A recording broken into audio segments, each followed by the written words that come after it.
الذي ليس لصفته حد معدود ولا نعت موجود ولا أجل ممدود الذي فطر الخلائق بقدرته ونشر الرياح برحمته ثم الصلاة والسلام على أشرف الأنبياء والمرسلين والقاسم مصطفى اللهم صل على محمد وآل محمد وعلى عترته طيبين الطاهرين المعصومين المظلومين ولعنة الدائم على أعدائهم أجمعين من الآن إلى لقاء يوم الدين.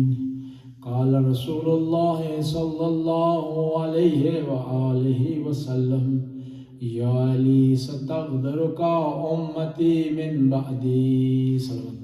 اللهم صل على محمد وآل محمد. پیغمبر پاک نے جو امام علی کو وصیتیں کی ہیں ان میں سے ایک یہ ہے کہ اے علی میرے بعد تجھ پر مصائب آئیں اور میری امت تجھ سے غداری کرے گی لیکن تو نے صبر سے کام لینا.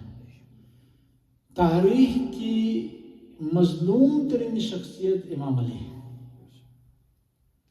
اس میں کوئی شک نہیں کہ علی علیہ السلام کے فضائل ہیں. اس میں کوئی شک نہیں کہ جو شجاعت علی علیہ السلام نے دکھائی ہے. اس میں کوئی شک نہیں کہ علی علیہ السلام جتنی اسلام کی خدمت کی ہے کسی نے نہیں. جتنی خدمت کی ہے اتنے ہی مظلوم. لبنان کے ایک عیسائی ہیں جورج جرداک، انہوں نے کتاب لکھی ہے صوت و عدالت الانسانیہ، وائس آف ہیومن جسٹس. ان سے کسی نے پوچھا کہ آپ نے یہ کتاب کیوں لکھی ہے علی کی مظلومیت کے بارے میں؟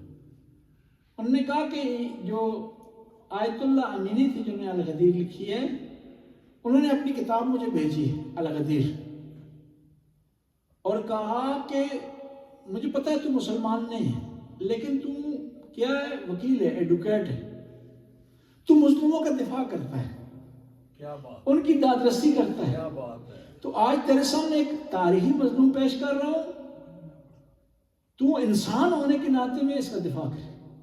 کہتا ہے اس نے کتاب میں نے پڑھی تو واقعا میرے لیے ثابت ہوا کہ علی علیہ السلام ایک مظلوم شخصیت ہے. تاریخ کیوں مظلوم ہے؟ کس طرح مظلوم ہے؟ مظلوم اس طرح ہے. پہلی جو آپ کہتا ہوں مثال عرض کروں گا، وہ مثال یہ ہے، دو مد مقابل آدمی ہوں، دشمنی ہو ان کے آپس میں، مخالفت ہو، جنگ جدا ہو، لیکن ان میں سے ایک مر جائے، فوت ہو جائے، دوسرا دشمنی چھوڑ دیتا. کافر ہو، مسلمان ہو، ہندو ہو، جس مذہب سے اس کا تعلق ہو، چھوڑ دے دشمنی.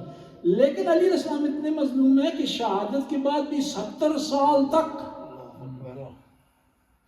ممبر رسول کو مولا کے خلاف استعمال کرتا. اور یہ ممبر جہاں سے قرآن بیان ہونا چاہیے، یہ ممبر جس سے حدیث بیان ہونی چاہیے، جس سے عبادت کا درس ہو، لوگ عبادت سمجھ کے مولا کو برا بلا کہتے ہیں. اور پھر کہاں؟ مکہ میں، کہاں؟ مدینہ میں، کہاں؟ وہ لوگ جو اپنے آپ کو صحابی کہتے تھے، وہ اس سے بڑی مظلومیت کیا ہو سکتی ہے؟ یعنی یہ لوگ مر گئے خود لیکن ایک دشمنی کی، ایک عداوت کی بنیاد رکھ کے. لوگ سمجھتے ہیں واہ خواہ مخواہ شیعہ کسی کو برا بلا کہتے ہیں جی، تبرہ کرتے ہیں. نہیں، شیعہ اگر اس کے اختیار میں ہو نا، اس سے کوئی بڑی بات کرے، جنہوں نے اہل بیت کو برا بلا کہا، ان سے دشمنی رکھی، تان و تشنیع کی اہل بیت کو. معاویہ آیا مدینے، دروازہ بند کر دیجیے جی، یہ جلدی پہنچ جائیں گے. اچھا سلام سلام پر اللهم صل على محمد وآل محمد. وہ تان و تشنیع کرنے کے لیے آیا مدینے میں. سعد بن ابی وقاص اہل سنت کے ہم بہت بڑا مقام رکھتے ہیں، اہل سنت کے ہم بہت بڑا مقام رکھتے ہیں. ان کے ہاں ان کے حساب سے عشرہ مبشرہ میں سے ایران کو فتح کرنے والے. معاویہ نے کہا کہ سعد بن ابی وقاص کو ممبر پر جاؤ اور مولا امیر المومنین کو برا میں رکھو. اس نے کہا کہ یہ ممکن نہیں کہ کیونکہ علی علیہ السلام میں 3 ایسی خصوصیات ہیں جو کسی اور صحابی میں نہیں ہیں. اور اس واقعے کو نقل کیا مسلم نے، مسلمانوں کی دوسری بڑی کتاب، اور اسی میں لکھا ہوا ہے کہ ان لوگوں نے علی علیہ السلام کو گالی دی ہے، اور اسی میں لکھا ہوا ہے کہ پیغمبر نے فرمایا جس نے علی کو گالی دی اس نے مجھے گالی دی. توہین رسالت یہاں سے شروع ہوتی ہے. جی سعد بن ابی وقاص نے کہا کہ 3 ایسی خصوصیات ہیں جو کسی اور میں نہیں ہیں. کہا کون سی؟ کہا پہلی یہ خصوصیت ہے کہ پیغمبر نے علی کو اپنا بھائی بنایا ہے، اور کہا یا علی انت منی بمنزلۃ ہارون من موسیٰ الا علی نبی بعدی، تجھ کو مجھ سے وہی نسبت ہے جو موسیٰ کو ہارون سے. دوسری خیبر کے میدان میں ارشاد فرمایا لأوتین رایہ غدن رجلا کرار غیر فرار یحب اللہ ورسولہ، کل پرچم میں اس کو دوں جو کرار ہوگا، غیر فرار ہوگا، اللہ اور اس کے رسول سے محبت کرنے والا ہوگا. اس سے پہلے 29 دن تک 39 دن تک جو لوگ تھے وہ کرار نہیں تھے، فرار تھے. جو پہلے آتے رہے ہیں وہ اللہ سے محبت نہیں کرتے تھے، اس لیے پیغمبر نے کہا. تیسرا کہا کہ تیسری خصوصیت لوگ رشتہ مانگنے کے لیے آئے بی بی فاطمہ الزہرا، تو پیغمبر نے کہا کہ میں وحی الہی کا منتظر ہوں، جس گھر میں ستارہ نازل ہوگا اسی گھر میں فاطمہ کا رشتہ جائے گا. تو قرآن نے کہا وَالنَّجْمِ إِذَا هَوَىٰ، قسم اس ستارے کی جب وہ ٹوٹے. تو ستارہ کہاں اترا؟ امام علی علیہ السلام کے گھر. یعنی اس طرح علی علیہ السلام پر ظلم ہوتا رہا. معاویہ نے خط لکھا، خط میں اس نے لکھا اے علی تو بڑی باتیں کرتا ہے، تجھے یاد ہے کہ عمر ابوبکر نے تجھے زبردستی ہتھکڑیاں پہنا کر کے گھر سے لے گئے تھے تجھے دربار میں. تو مولا نے کہا کہ معاویہ تو نے غلطی کی ہے، یہ میری توہین نہیں کر رہا، میرا فخر بیان کر رہا. مظلوم ہونا توہین نہیں ہے، فخر ہے. اور مجھے اپنے آقا رسول اللہ کی وصیت نہ ہوتی تو ان کی ضرورت نہیں تھی کہ مجھے ہتھکڑیاں ڈالتے ہیں. اور پھر فرماتے ہیں امام علی علیہ السلام تو نے کوشش کی کہ میری برائی بیان کرے، یہ برائی نہیں میں نے بیان کری، میری گویا تو مدحت بیان کی ہے کہ میں وہ اسلام کی خاطر ہتھکڑیاں میں پہن لیتا ہوں. اور مظلومیت مولا کی سقیفہ کے بعد دیکھیں نا سقیفہ کے کیا سچویشن ہے. مولا امیر المومنین کس چیز میں مشغول تھے؟ پیغمبر کو غسل دینے میں مشغول تھے، کفن دفن کا انتظام کرنے میں مشغول تھے. اس دوران انہوں نے ڈاکہ ڈالا اور خلافت پر قبضہ کر لیا. مولا اس کے بارے میں فرماتے ہیں نظرت فاذا لیس لی معین الا اہل البیت، میں نے دیکھا میرا کوئی مددگار نہیں، صرف میرے اہل بیت ہیں. اگر میں آ جاتا ہوں تلوار لے کر میدان میں تو ان لوگوں نے ہمیں شہید بھی کر دینا اور بدنام بھی کر دینا. اور کیا دیکھیں ایک آدمی ہے جس کی عبادت کی گواہی قرآن دے رہا ہے، جس کی عبادت کی گواہی نبی پاک دے رہے ہیں. کوئی آدمی گواہی نہیں دے سکتا کہ علی علیہ السلام نماز میں کبھی انہوں نے کمی کی ہو. لیکن پروپیگنڈا کیا تھا؟ شام کی ممبر پر مشہور ہو گیا کہ نعوذ باللہ علی نماز نہیں پڑھتے. ہم ان کے مخالف اس لیے ہیں جی، ان کو برا بھلا اس لیے کہتے ہیں کیونکہ علی نماز نہیں پڑھتے.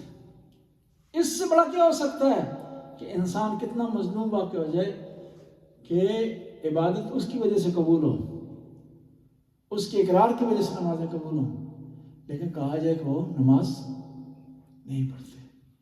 70 سال تک یہ روش چلتی رہی اور عمر بن عبدالعزیز نے آ کر بند کی. اور وہ بھی بند نہیں کر سکتا تھا، جرأت نہیں تھی اس کے پاس کہ لوگوں میں اتنی راج بس گئی تھی.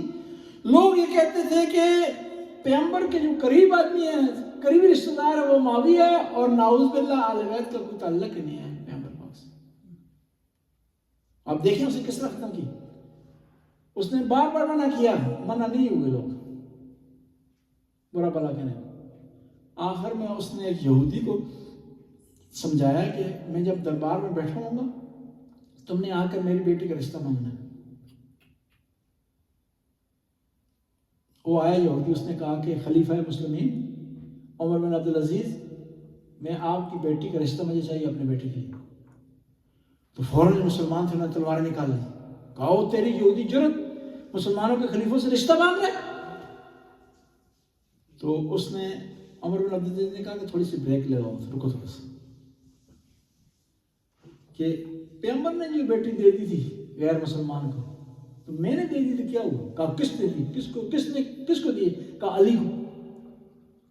جب پیغمبر دے سکتے ہیں تو میں نہیں دے سکتا ہوں. انہوں نے کہا نہیں, ہو ہی نہیں سکتا کہ پیغمبر کو علی نے بیٹی دی اور پیغمبر مسلمان نہ ہو, علی مسلمان نہ ہو. تو انہوں نے کہا اگر مسلمان ہے علی تو پھر تم کیوں لان تان کرتے ہو؟ خطبے میں تو کافروں کو برا بھلا کہا جاتا ہے, جی تم کیوں کرتے ہو؟ وہاں پر ان کو ہوش ہے کہ ایسا نہیں کرنا چاہیے. پھر بھی کچھ لوگ لان تان کرتے رہے, حتیٰ اپنے سنیوں کو معاف نہیں کرتے. اگر وہ لان تان نہیں کرتا تھا اس کو مار دیتے تھے. اس تاریخ کے دوران 70 سال کے دوران دیکھیں کہ کسی آدمی کا نام علی نہیں ہے. لوگ کہتے ہیں نا کہ امام علی نے اپنے بیٹوں کے نام رکھے. علی السلام کتنے پیارے تھے, دشمن سے پیار کرتے تھے, لیکن ان سے پوچھیں کہ انہوں نے اپنے بیٹوں کے نام علی کے نام پر رکھے, حسن حسین کے نام پر رکھے. معاویہ کے زمانے میں منع تھا کہ کسی کا نام علی ہو یا حسن ہو یا حسین. ایک آدمی کو پکڑ لیا انہوں نے, علی نام تھا اس کا. حالانکہ نام رکھنے میں کیا ہے, لیکن اتنی دشمنی تھی نام رکھنا بھی منع ہو گیا. ایک آدمی پکڑ لیے, اس کو کہا کہ تیرا نام علی ہے. اس نے ہاتھ جوڑے, اس نے کہا نہیں میرا نام علی نہیں ہے, اولیائی ہے, اولیائی, جان چھوڑ میری. اسی کہتے ہیں مظلومیت. اور نہ فقط علی مظلوم بلکہ جو علی کا نام لیتا وہ بھی مظلوم. رشید ہجری کو کیوں شہید کیا گیا؟ حجر بن عدی کو کیوں شہید کیا گیا؟ 7 افراد کو دمشق کے قریب صحرا میں لے جایا گیا اور کہا کہ علی کو برا بلا کہو ورنہ تمہیں شہید کر دیا جائے گا. کیا جرم تھا ان کا؟ حتیٰ دشمن بھی ان کی پارسائی, ان کے نیک ہونے کی, ان کے متقی ہونے کی, ان کی عبادت گزار ہونے کی گواہی دیتے. سنیے نے اپنے کتابوں میں لکھا ہے کہ حجر ابن عدی جیسا پاک دامن, پارسا, نیک, عبادت گزار کوئی تھا. لے جایا گیا, کہا کہ علی کو برا بلا کہو. انہوں نے کہا نہیں ہو سکتا ایسا, کام قتل کر دیں گے, مار دیں گے. انہوں نے کہا مار دو, کوئی مسئلہ نہیں, علی کے لیے جان جاتی رہے, جان چلے جائے. میں سمے تمار کا کیا قصور تھا؟ کسی کو برا بلا کہا کسی پر چڑھائی کی اس نے, کسی کی توہین کی اس نے. کہا جاتا ہے یہ شیعہ گستاخ ہیں. گستاخی تو ان لوگوں نے کی جنہوں نے علیہ السلام کو برا لگا. گستاخی تو انہوں نے کی جنہوں نے ممبر کو استعمال کیا. گستاخی تو انہوں نے کی جنہوں نے دن دہاڑے مولا کو برا بلا کہا. میں سمجھتا تمار کا کوئی قصور نہیں, صرف یہ کہ علی علی کرتے ہیں, مولا کو یاد کرتے ہیں. ان کو کیوں شہید کیا گیا, ان کی زبان کیوں کاٹ دی گئی, ان کو سولی پر کیوں لٹکایا گیا؟ اس وجہ سے کہ مولا امیر المومنین کے چاہنے والے ہیں, مولا امیر المومنین سے پیار کرنے والے ہیں, مولا سے محبت کرنے والے ہیں. اور یہ سلسلہ رکا نہیں, اب بھی جاری ہے. ایسا نہیں ہے کہ سلسلہ رک گیا ہے. ان شیعوں کو کیوں شہید کیا جاتا ہے؟ کیوں ہم پہ تہمتیں لگائی جاتی ہیں؟ کیوں ہم پر الزام لگائے جاتے ہیں؟ صرف اس وجہ سے کہ ہم علی سے محبت کرتے ہیں. ورنہ عیسائی کو کچھ نہیں کہتے جی, یہودی کو کچھ نہیں کہتے جی. اور شیعوں کے مقابلے میں شیطان سے بھی تیار ہیں کمپرومائز کرنے کے لیے. یہ شیطان سے دوستی کر لیں گے, شیعہ سے نہیں کرنے. کیوں کیا جرم ہے شیعہ کا؟ کسی کا مال اٹھایا ہے شیعہ نے, کسی کی بےزتی کی ہے شیعہ نے. صرف یہ ہے کہ شیعہ علی ولی اللہ کہتے ہیں, مولا کا نام لیتا ہے. ایک سنی عالم دین ہے فرحان مالکی سعودی عرب کا, اس نے کہا واحد قوم ہے کہ قیامت کے دن اس کو اہل بیت کی شفاعت نصیب ہوگی، وہ شیعہ ہے، اور وہ دعوے سے کہہ سکتے کہ مولا ہماری عزتیں لوٹی ہیں آپ کے نام پر، ہمارے جوان قربان ہوئے آپ کے نام پر، ہم پر الزام لگا آپ کے نام پر۔ اب طرح طرح کے الزام کیوں لگائے جاتے ہیں؟ اوٹ پٹان شیعہ اہل بیت سے کہا جاتا ہے شام غریبین کی جھوٹ کا ایک پلندہ خامہ، کوئی نصار نہ پیرس کا، صرف اس وجہ سے وہی رسم چلی آ رہی جنہوں نے الزام لگایا مولا پر نا، انہی کی اولاد آج شیعہ پر الزام لگا رہی ہے۔ نعرہ حیدری! کچھ نہیں ملتا ان کو۔ اب کہہ تو نہیں سکتے کہ یہ اہل بیت سے محبت کرتے ہیں، پتہ کیا کہتے ہیں؟ یہ قرآن کو نہیں مانتے، یہ کہہ نہیں سکتے کہ اہل بیت سے، کہتے ہیں یہ شرک کرتے ہیں، یہ سینہ زنی کرتے ہیں، یہ زیارتوں پر جاتے ہیں، یہ یا علی مدد کہتے ہیں۔ کیوں؟ کہ شیعہ اہل بیت سے محبت کرتے ہیں، اور کچھ جرم نہیں۔ وہ اس سلسلہ ہے 72 ان پر کیوں الزام لگے جی؟ اور یہ نہ گھبرایا کریں جب الزام آپ پر لگے نا، شہداء کربلا پر لگے جی۔ جب مولا نے کہا کہ ہمیں فرصت چاہیے، ہمیں موقع چاہیے، ہم نماز پڑھنا چاہتے ہیں، تو ایک ملعون آ گیا، اس کہا حسین تیری نماز قبول نہیں ہے۔ تو مولا کے ایک صحابی آگے بڑھا، اس نے کہا ملعون تجھے شرم نہیں آتی؟ نواز رسول کی نماز قبول نہیں ہے تو کس کی قبول ہوگی؟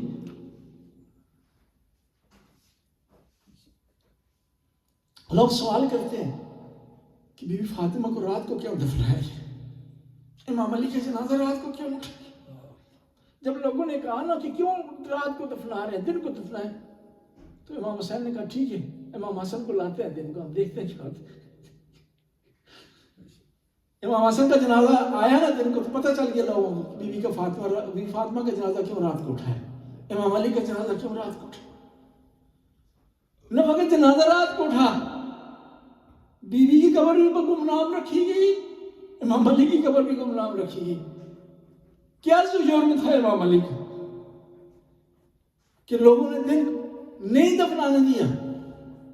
اور معمولی سے کوئی آدمی ہو، وہ بھی چاہتا ہے کہ لوگ جنازے میں زیادہ سے زیادہ شریک ہوں، مناسب وقت میں جنازہ ہو، مناسب جگہ پر ہو۔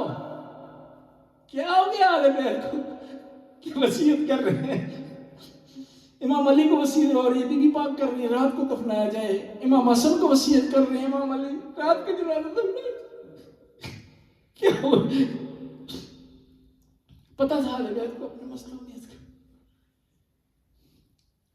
کوفہ میں جب خبر پھیلی ہے نا کہ امام کو دودھ کی ضرورت ہے، طبیب نے کہا کہ ان کے سر کا زخم بہت زیادہ، 2 کام کریں، ایک ان کے لیے دودھ کا انتظام کیا جائے، ان کے لیے اچھا ہے دودھ، دوسرا یہ وصیت کر لیں۔ جب کوفہ میں خبر پھیلی دودھ کی، سارے یتیم بچوں نے دودھ لینا چھوڑ دیا۔ ماں نے کہا کہ بچوں کیوں دودھ نہیں لے رہے؟ کہا ہمارے مولا آقا، ہمارے بابا اس وقت ان کو دودھ کی ضرورت ہے، کہتے ہیں ایک قطار لگے یتیموں کی ہاتھوں میں پیالے لیے ہو دودھ، کہ ہم دودھ نہیں پئیں گے، مولا کو یہ دودھ پہنچایا جائے۔ کہتے ہیں کہ جب گھر کے پاس بہت زیادہ غوغا ہو گیا، بہت لوگ جمع ہو گئے، امام حسن کو کہا، امام علی نے کہا بیٹا ان کو کہو کہ خدا آپ کو خیر دے، میں نہیں چاہتا میری بچیاں گھر میں رو رہی ہیں، ان کے رونے کی آوازیں تمہارے کانوں پر لگتی ہیں۔ میں مولا سے کہوں گا کتنا خیال رکھا آپ نے کہ ان کی رونے کی آوازیں کسی کے کانوں تک نہ جائیں۔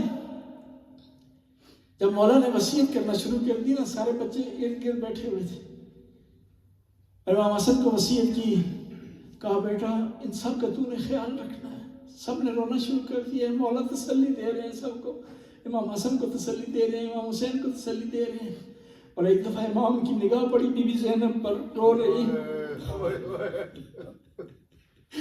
بی بی زینب کے رونے کو دیکھ کر مولا برداشت نہ کر سکے، زار کے تار رونا شروع کر دیا۔ میں کہوں گا مولا اتنا پیار تھا اپنی بیٹی سے، کہ اس کا رونا برداشت نہ کر سکے. کاش کہ آپ کربلا میں ہوتے جب یہ بی بی علی اکبر کی لاش پر روئی, قاسم کی لاش پر روئی, اور جب دیکھا بھیا نہیں آیا نا, قیام سے دوڑتی ہوئی آئی کلا زینبیہ پر اور آواز دیا میرا موج آیا, مجھے کچھ دکھائی نہیں دیتا, مجھے آواز دے تاکہ مجھے پتا چلے کہ میرا بھائی کس حال میں. اللہ رحمت اللہ قوم الظالمین اسی عالم الذین ایمن کلم یان کلم.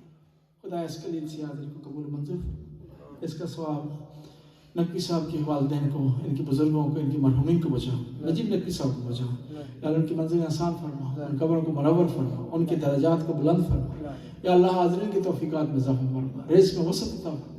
یا اللہ جو مومنین یہاں افطاری کا انتظام کرتے ہیں, یا اللہ ان کے اجر عطا فرما. راجہ صاحب مدد کرتے ہیں, کریم شاہ صاحب, دوسرے جو مومنین مومنات یہاں مدد کرتے ہیں, عرفان شاہ صاحب, دوسرے جن کے نام میں نہیں لے سکتا, یا اللہ ان کی بھی صلہ عطا فرما, اجر عطا فرما. یا اللہ جو یہاں انتظام اور ایسے برکت ڈال. یا اللہ تو کریم ہے, شب قدر ہے, برکت رحمت والی رات ہے, عبادت والی رات, اس رات کو عبادت کرنے کی توفیق عطا فرما.